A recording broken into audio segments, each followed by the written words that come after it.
semuanya, perkenalkan saya Najwa Zikri dengan NIM 24108630009. Nah teman-teman, di video kali ini saya akan membahas suatu teori komunikasi, yaitu adalah teori semiotika dari Jean Baudrillard. Nah, tahu nggak sih teman-teman, teori ini tuh membahas tentang bagaimana tanda, citra, simbol, dan media itu bisa membentuk cara manusia untuk melihat suatu realitas. Nah, gampangnya teman-teman, Baudrillard itu menjelaskan bahwa apa yang kita lihat di media belum tentu realitas yang asli. Bisa jadi aja itu adalah realitas yang sudah dikemas, diedit, atau dibuat terlihat lebih menarik. Tahu nggak sih teman-teman, teori Jean Baudrillard ini mulai berkembang sekitar akhir tahun 1960-an sampai awal 1980-an, yang mana awalnya Baudrillard ini banyak membahas tentang masyarakat konsumsi. Maksudnya apa ya? Nah, maksudnya di sini adalah teman-teman, bagaimana manusia itu membeli sesuatu bukan hanya karena butuh saja, tetapi juga karena makna atau dari citra barang tersebut. Misalnya, ada seseorang yang membeli barang branded bukan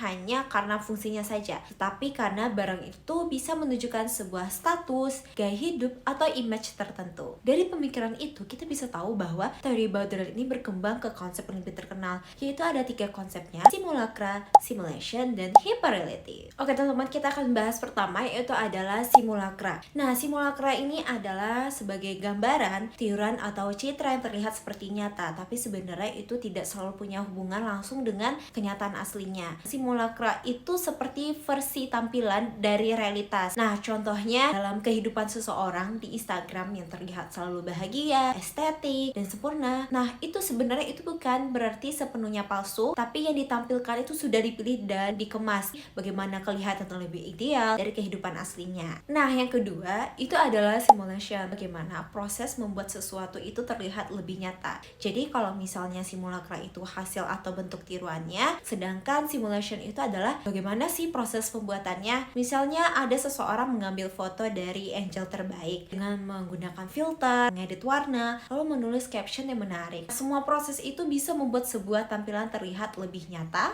lebih indah, dan lebih meyakinkan. Nah, yang ketiga itu adalah hyperreality. Bagaimana suatu kondisi ketika sesuatu yang buatan, editan, atau dikemas justru terasa lebih nyata daripada kenyataannya. Contoh ini teman-teman, ada wajah dengan filter itu bisa dianggap lebih menarik daripada wajah aslinya. Atau dalam kehidupan influencer di media sosial itu terasa seperti standar hidup ideal. Padahal teman-teman itu sudah dikurasi dan tidak menampilkan seluruh kenyataannya. Nah, di sini teman-teman udah ngerti kan 3 konsep tersebut? Kalau gitu kita akan masuk ke asumsinya ya. Nah, teman-teman, kita bisa asumsikan bahwa utama teori Baudrillard ini adalah bahwa manusia modern itu sering tidak melihat realitas. Nah, secara langsungnya kita tuh bisa sering melihat realitas lewat media, iklan, simbol, dan tampilan. Jadi, sesuatu yang terlihat nyata itu sebenarnya belum tentu benar-benar menggambarkan kenyataan aslinya. Nah, contohnya adalah di media sosial, seseorang bisa terlihat hidupnya sempurna, sering liburan, padahal ya teman-teman, dengan cara tampilkannya itu mungkin cuman bagian terbaik dari hidupnya. Tapi karena sering dilihat, orang lain itu bisa menganggap itu sebagai kenyataan yang sebenarnya.